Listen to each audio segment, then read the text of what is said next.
All right, today is Sunday around 9 a.m., June 28th.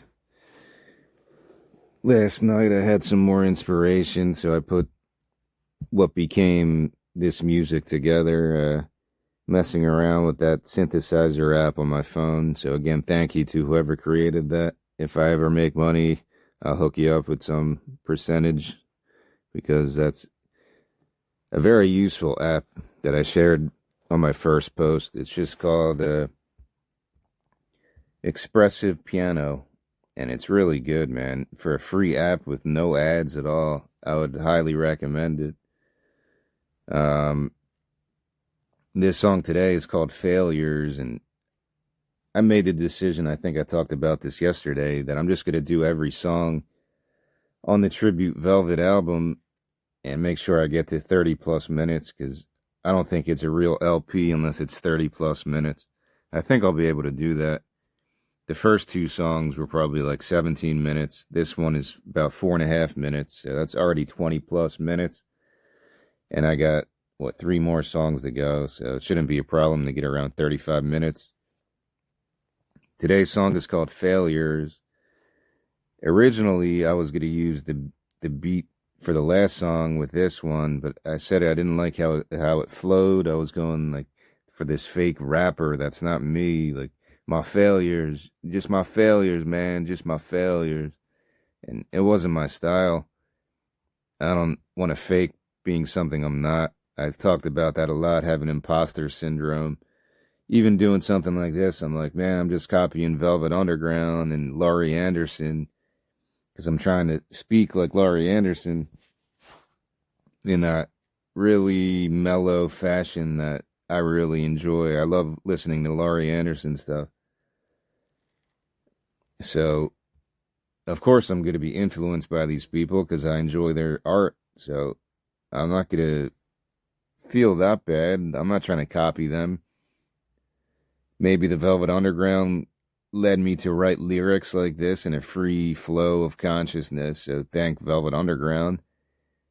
And then bands like Sonic Youth and other ambient artists that led me to love layering.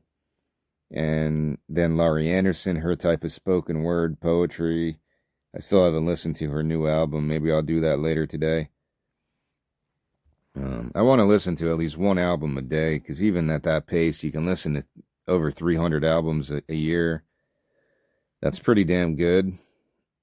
I don't do that enough. Sometimes I go in spurts where I listen to four a day, five a day, because I don't feel like doing anything else. But I'll listen to Laurie Anderson's new album with some jazz ensemble or something. Maybe it's live stuff. I don't even know. I shared it before. So maybe Laurie Anderson kind of led this track, the music, the feel, and her album with the Kronos Quartet, I think it's called. But yeah, it's an album I do plan on getting at some point. The new Laurie Anderson, which is somewhere in my wish list. It's just there's too many things for me to consume right now. Not that I'm complaining, you just have to take things in increments or it's going to overload your senses. Like I was trying to get into Pere Ubu. Now I look at them, I'm like, oh, I forgot to do that. Because they're probably a band I connect to. So you can't let it overtake you. You just have to go at a good pace to experience different music and be appreciative of it. Definitely, I'm grateful to have the ability to consume all this art. It's Laurie Anderson, Let X equals X. Let X equal X. And it is live, yeah. Released last month, May 8th. And it's with another band, I forget if it's listed here. I don't know. I want to give them credit. Yeah, I don't know if it's listed on Bandcamp. But it's Laurie Anderson with I can't read it. All right, let me look it up so I give these people credit. Laurie Anderson, new album. And it is a live one, so it's probably pretty interesting. Let X equals X. Is that going to show up here? No, it's not Amelia. Yeah, this one. It's called Sex Mob. That's the New York jazz group called Sex Mob. Interesting name. So I guess she did this live and she recorded it at different places. She covers Lou Reed's and Metallica's Junior Dad. I don't know what that is. So it's an album I'll go through maybe later today. Recently I was listening to a podcast with an interview with Ed O'Brien, I think his name is, from Radiohead.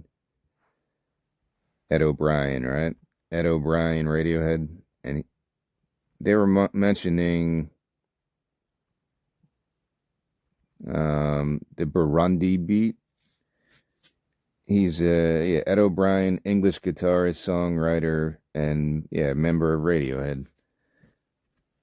And whatever podcast that was, I'll try to share it. They mentioned the Burundi beat, and then the host talked about Joni Mitchell. Joni Mitchell's song, The Jungle Line. And that's been a very important song for me, too. When I first heard that song, I was blown away. The Jungle Line off the Hissing of Summer Lawns. And I never knew what it was that she was sampling. That drum beat known as the Burundi beat or whatever.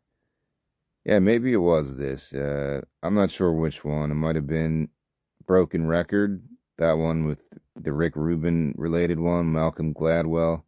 It was probably that one, so I'll share that. And the Burundi beat, I never heard that term. I still don't know what it means, really. The Burundi beat. Maybe Burundi beat. Let's see what Google defines it as. The Burundi beat is an infectious, heavy tribal rhythm that originated from traditional sacred drumming in Burundi. I don't even know where that is, so don't judge me. It became very famous in Western pop in 1980s, new wave music, post-punk bands, Adam and the Ants. I don't know if they list Joni Mitchell here. Beastie Boys, yeah, they do. They list Joni Mitchell, yeah. So it's pretty cool. I don't know how to really describe it, but if you want to look it up, go for it. But the Jungle Line has a really cool sample.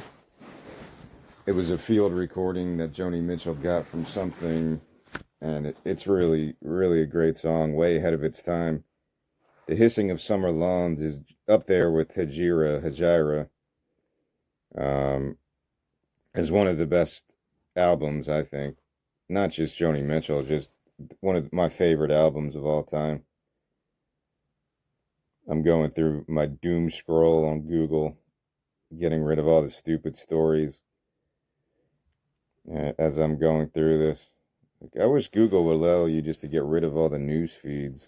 Just like today, I was on Instagram unfollowing shit because I'm trying to go back to the simplicity of Instagram, where all I had were other unknown artists, and I felt like an art critic or in a community of artists. And then somehow over the last few months, it became just celebrity culture, sitcoms, sketch comedy, not sitcoms, sketch comedy bits, music, tattoo art. But I kept the tattoo art because that is an art form. So what you consume on your phone, because I'm on my phone like every day, like so many other people. I do get a break from it when I exercise, so that's good. But even yesterday when I was donating platelets for 2 hours, I just like to listen to my past podcast of stuff. So I'm just listening to my phone on my headphones as I'm donating platelets. So yeah, the phone is a addiction, but it's almost needed at this point because it's helping me form these songs that could become something. And I won't talk about that too much because I always mention that shit and it's kind of boring to me. All right, so also I wanted to mention Henry Rousseau. He's a post-impressionist painter. Don't ask me what that means, but I found his Sleeping Gypsy at a yard sale like a long, long time ago, and I was like, wow, this is the coolest painting I've ever seen. And it's weird because The Jungle Line by Joni Mitchell from 1975, according to whatever this is getting from Google, was primarily inspired by the works of Henry Rousseau and also the field recordings of this industrial urban landscape that she was conceptualizing in that album. It's a brilliant album, really is.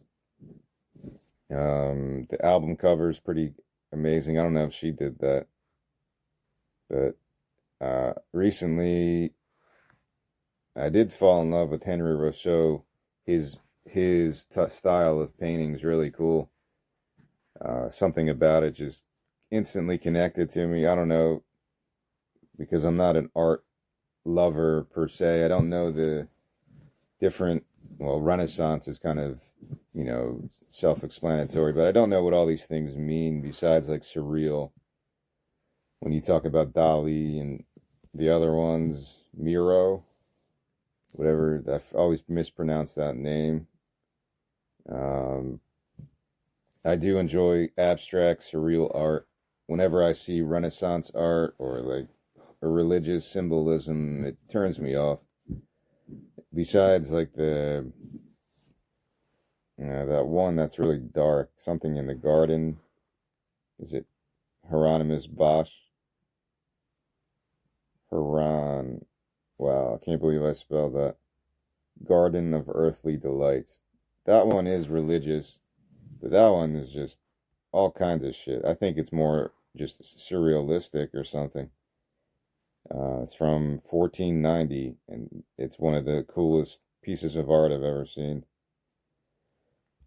So I don't like those typical Renaissance Romance era paintings that, I don't know, they're just very boring to me. Even like the girl with the pearl earring, like that style, is very boring to me. Just portraits and stuff. It doesn't get my imagination exploring any weird shit within my own head. When I see abstract art, and I think Joni Mitchell did a lot of that. I don't know if she's considered abstract, but maybe there's a different word. But when I see a Dali painting or some weird creation like that, it could lead to some weird inspiration of my own art. Trying to, find a way to do it without that. Like, how do you create art without consuming art first? It's kind of impossible. You have to be inspired by something, unless you just have some savant gift and you just know how to do shit. But even that, there has to be a basis somewhere. Yeah, I just searched Google.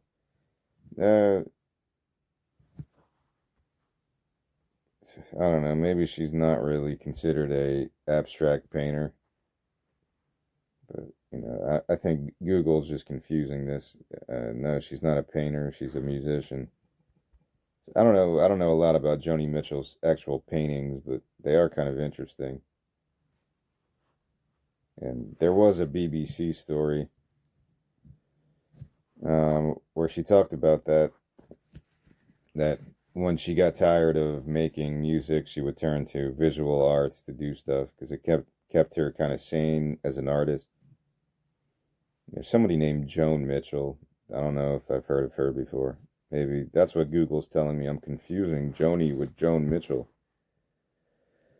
Maybe I should go check out Joan Mitchell's art.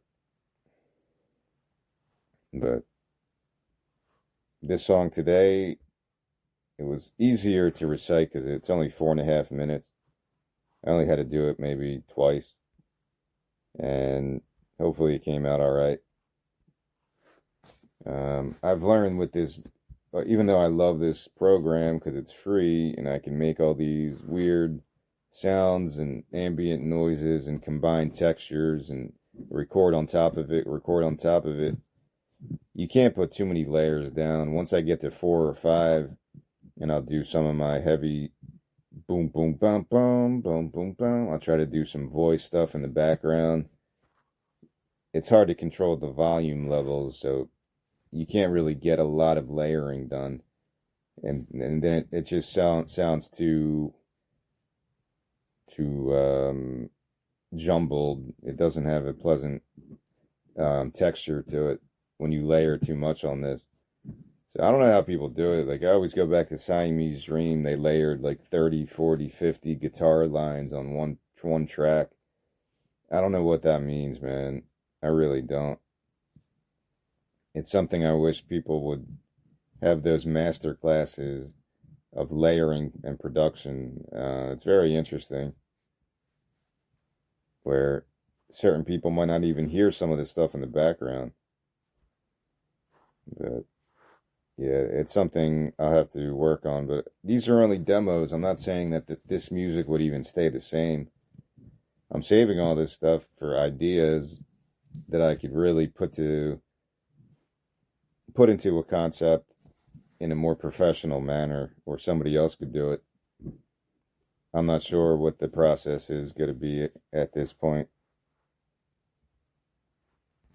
So I'm not going to talk too long. I mentioned some of the major things here.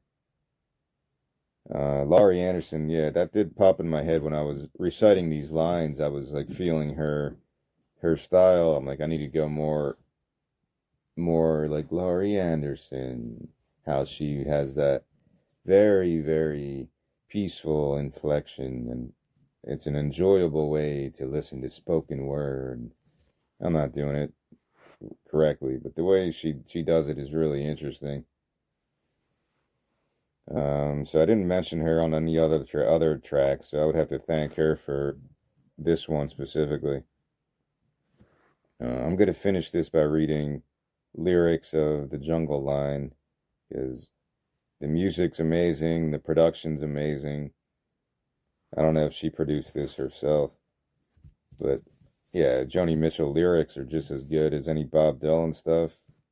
Like really amazing stuff. And I never even knew she was talking about Rousseau, but that's like in every verse almost. Rousseau, I guess she had a moment with his art. Rousseau walks on trumpet paths. Maybe I'll just read it now, I guess. Is there anything else I want to talk about? I'll keep these kind of short going forward, since it's more about the music than my stupid repetitive mentations, because I'm sure I'm repeating myself.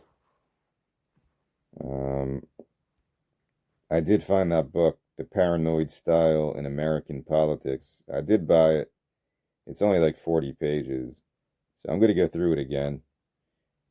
Maybe it'll be something when I talk about this, when I get done the last 3 songs and I make a post about this process, and this is the first time I've made actual music in like a year off of new material that I've just been composing inside my head. This is the first time I've actually had a digital instrument on my phone, but I'm not angry about it. At least I can do something. And laying in bed last night, I was still kind of sluggish after giving platelets.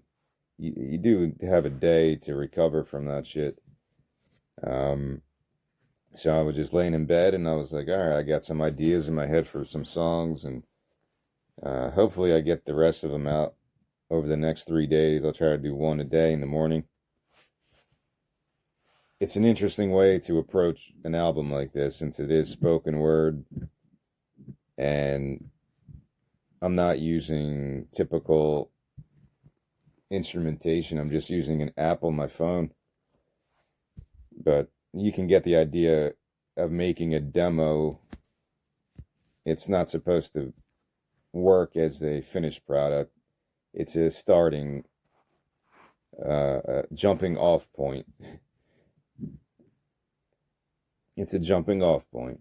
Whoever coined that phrase is probably a billionaire. Jump to conclusion, Matt. So I'm going to read this book, The Paranoid Style in American Politics by Richard, let me say his name right, Hofstadter, from 1964 or 65. Really cool cover art. Maybe I'll share that too. I found the artist's name. The cover design by Perry de la Vega. I think he's from New York. So I was looking at his Instagram because the cover art's really cool. It'll definitely catch your eye. The Paranoid Style in American Politics kind of relates to some of the things I'm talking about. For some reason, it popped in my head that I should read it. It's only 40 pages, so I'll highlight some passages. And when I give the final review analysis of how I put this album together, maybe I'll just speak for 30, 40 minutes about that. Some of the themes in that book about religious persecution and fears of every election cycle. You go through the same fear-mongering and isms that George Carlin always talked about and criticized in terms of identity politics, trying to split people up into these socio-political groups and religious groups and whatever else, sexuality, socio-economic groups, and it's a way to get rid of individuality and individual worth. And I'm not saying it's not good to have unions. Don't take it like that. It's not a bad thing to be part of any community. But I think when it comes to the political side of things, it becomes a dangerous game that people play, manipulating each other. And it could affect people. I've been through it. That's why I kind of stay away from the bullshit of politics in America or wherever I would live. I'm sure it would be this similar type of experience. So there you go. That's my talk for today. I'm gonna keep these short since I want more people to focus. I want people to focus more on the music than whatever I'm talking about. Although this is a cool way to thank like people like Laurie Anderson, who still doing it. Like she's still out there touring her album and making new stuff. She's probably one of those artists that people want to work with because she's got that decades of experience and all this wisdom to impart on other people. So yeah, I need to dig into her discography. I only know like one or two of her albums. Just like Velvet Underground, like I never got obsessed with any band like that. If I would list my top 10 bands of all time, I don't know if there's any older bands in there. It's Bad Religion, NoFX, Gillian Welch, Dave Rawlings, maybe Decemberist, Ween. Even that, it's hard to do. Nothing really pops out. Like I have to include this band, this band. It's very difficult to do a list like that because it depends on the mood you're in. I might go a year without listening to Bad Religion, and then I'm like, I need to get back into that Southern California punk rock scene. So it's weird how my brain works like that. I would put Magma, maybe Dead Kennedys because I fell in love with them. Like I had a second punk evolution in my 40s with Dead Kennedys and Subhumans and bands like that I didn't know as a kid. So it's tough to make a list like that. I might even put Joni Mitchell on that list, top 10 artists in my life. But it's a tough thing to do because eventually it'd be like, oh, I forgot about that band. I forgot about them, blah, blah, blah. I might put Juliana Barwick as an ambient artist because I think she does it the best. Juliana Barwick, kind of really fell in love with her music even like when it first came out. And I had to buy it on vinyl because it was just so addicting. I got pretty obsessed with her stuff. Yeah, I don't want to make a list like this right now. But you know what I'm talking about. If a On Instagram, when I'm just wasting time on the toilet, you always hear there'll be some channels that just interview people and like, who's your favorite, or if you could own any painting, what would it be?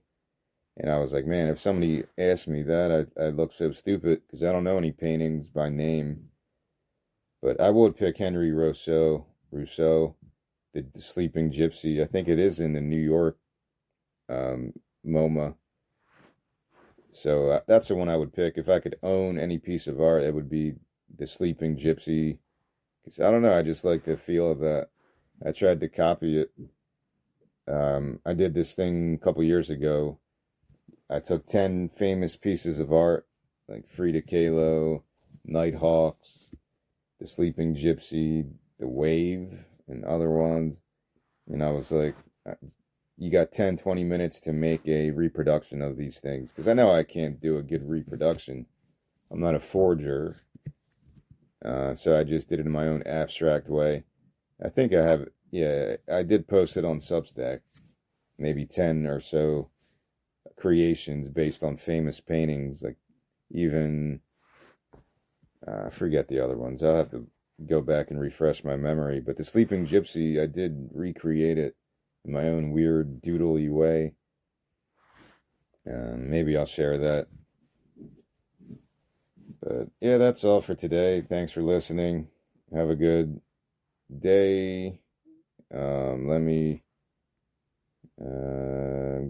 I'm going to finish this by reading the lyrics to the Jungle Line. Do yourself a favor, go check out Joni Mitchell, The Jungle Line, and that whole album, Hissing of Summer Lawns. Even on Genius Lyrics, where I'm getting this from, The Jungle Line uses a field recording from Africa of the drummers of Burundi, described as warrior drums. Like, it's so cool. In their liner notes, onto which Joni dubs her vocals, guitar, and Moog synthesizer. This song is credited as the first commercially released song to include sampling. Well, there you go. That's a good Jeopardy question, which became more popular in the 80s with the commercial rise of hip-hop. The tribal African theme of the Jungle Line is also referenced on the album sleeve, which includes an image of natives carrying a large snake through the Beverly Hills suburbs. Alright, she did produce this herself, so yeah, Joni Mitchell kicks ass, dude.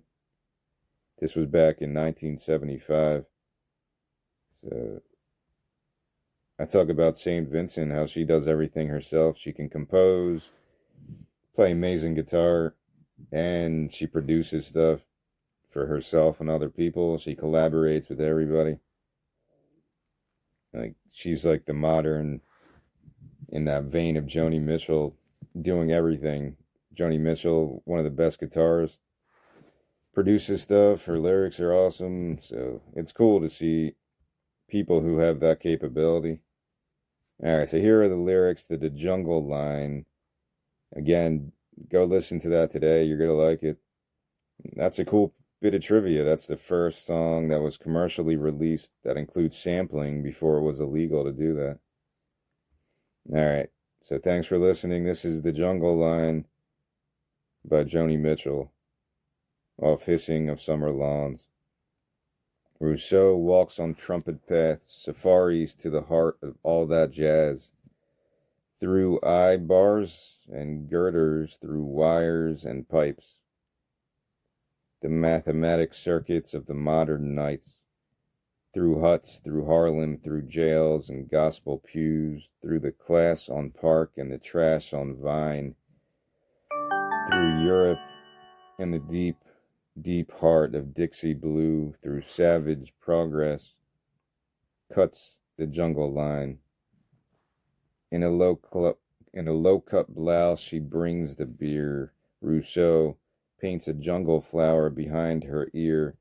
Those cannibals of shock and jive, they'll eat a working girl like her alive.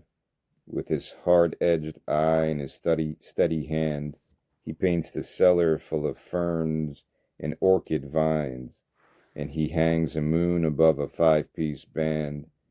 He hangs it above the jungle line. The jungle line, the jungle line, screaming in a ritual of sound and time, floating, drifting on the air-conditioned wind, and drooling for a taste of something smuggled in. Pretty women funneled through valves and smoke, coy and bitchy, wild and fine, and charging elephants and chanting, slaving boats, charging, chanting down the jungle line. There's a poppy wreath on a soldier's tomb. There's a poppy snake with a dressing room, in a dressing room. Poison, poppy poison, poppy tourniquet. It slithers away on brass like mouthpiece spit, and metal skin and ivory birds go steaming up to Rousseau's vines. They go steaming up to Brooklyn Bridge, steaming, steaming, steaming up the jungle line. Yeah, apologies for me not reading this in the best fashion. But yeah, the lyrics are pretty cryptic. I have to, no idea what she's really talking about, some of these things. Maybe that podcast idea isn't the best. I would need guests to explain what the hell is happening in this song. Pretty women funneled through valves and smoke, coy and bitchy, wild and fine. No idea what the hell she's talking about. Which is good. I'm not criticizing it. It's over my head, man.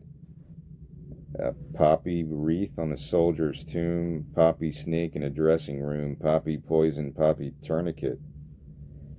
Yeah, I don't know what the hell this means, but it's good. It's definitely making me want to look this stuff up. Yeah, that's a cool line. It slithers away on brass like mouthpiece spit. If you look at the album cover of Hissing of Summer Lawns, yeah. But this was the song that really made me pay attention to this album. I was like, all right, this is Joni Mitchell. This is Joni Mitchell. When I first heard this album, and then this song came on, and I was like, all right, this is weird. This does not sound like a typical Joni Mitchell song. And it made me pay attention to the album again. I think I listened to it maybe 2 times in a row just to get a feel of maybe what the concept was. This is a long time ago when I did this. But that's all for today. I'll go through another song tomorrow. And it's going to be from the same album called Old Habits. And right off the bat, it has a Velvet Underground feel again. Of course it's going to, because this album is called Tribute Velvet. But it really does. I can hear that voice in my head. Whoever was singing on The Gift by Velvet Underground. I should probably give the people credit, right? The Gift, Velvet Underground. Who's the one singing?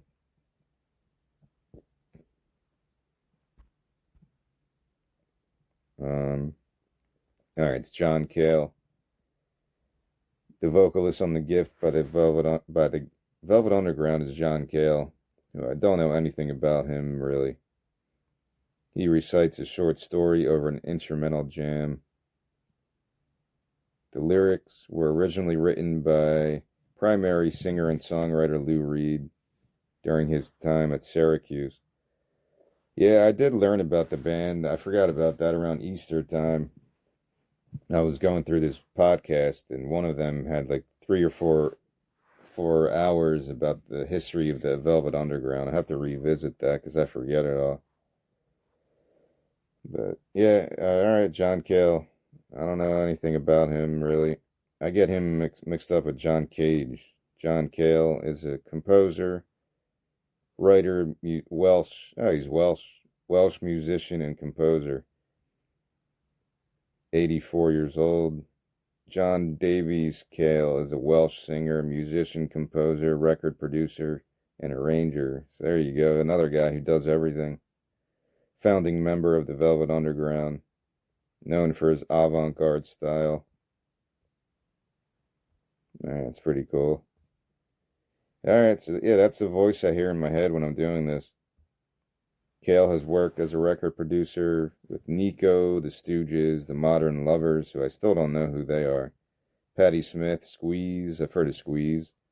Happy Mondays, Susie and the Banshees, and he's in the Rock and Roll Hall of Fame as a member of the Velvet Underground. All right, that's pretty cool.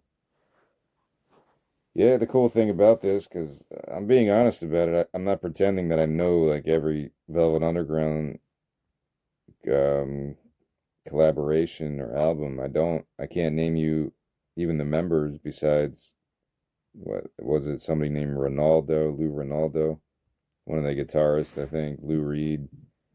I don't know who the drummer was.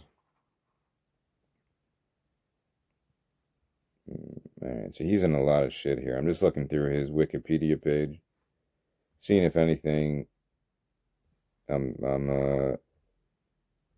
would make me go, oh shit, I didn't know he did that. Nah, there's not much that I recognize here. Sometimes that is cool. American Psycho. So he did the soundtrack to that. American Psycho. Basquiat. I think I saw that movie. All right, so that's cool. Another person I'll have to kind of get into later. He did stuff with Brian Eno, Terry Riley, Church of Anthrax. All right, that sounds interesting. Brian Eno, Wrong Way Up. Lou Reed, Songs for Drella. Bob Newworth, Last Day on Earth. All right, so I'm gonna have to look up a lot of this shit one day. Well, there you go. All right. Well, thanks to all those people. John Cale, Laurie Anderson, everyone else in the Velvet Underground. And before I go, I'll do that since I should look that up. The Velvet Underground had a lot of people: Lou Reed, John Cale, Sterling Morrison, Angus McLeish, Moe Tucker, Doug Yule, Billy Yule, Walter Powers, and Willie Alexander. Yeah, I'm not going to get into this. I'm just looking. Moe Tucker, I think, was a drummer. Yeah, I'm not going to look into this. It's going to take me all day if I want to try to learn about the Velvet Underground. But there you go. There's some things here that you could dig into if you're interested in any of this stuff I'm talking about. And I'll be back tomorrow to talk about another song on this album. I believe it's track number 2. Yeah, it's called Old Habits. And it's another short one. It'll probably be only about 4 or 5 minutes. But again, this is a demo, so I don't really know that. In the moment, maybe something else will inspire me to add something else later on when I actually record what I would consider to be like a finished product of this song. So yeah, it's good I did the bookends first because those two were more difficult to get through when you're talking about a 10-minute song. But the one today was only 4.5 minutes, and probably the same for tomorrow when I go through track number 2, titled Old Habits. So stay tuned for that, and thanks for listening.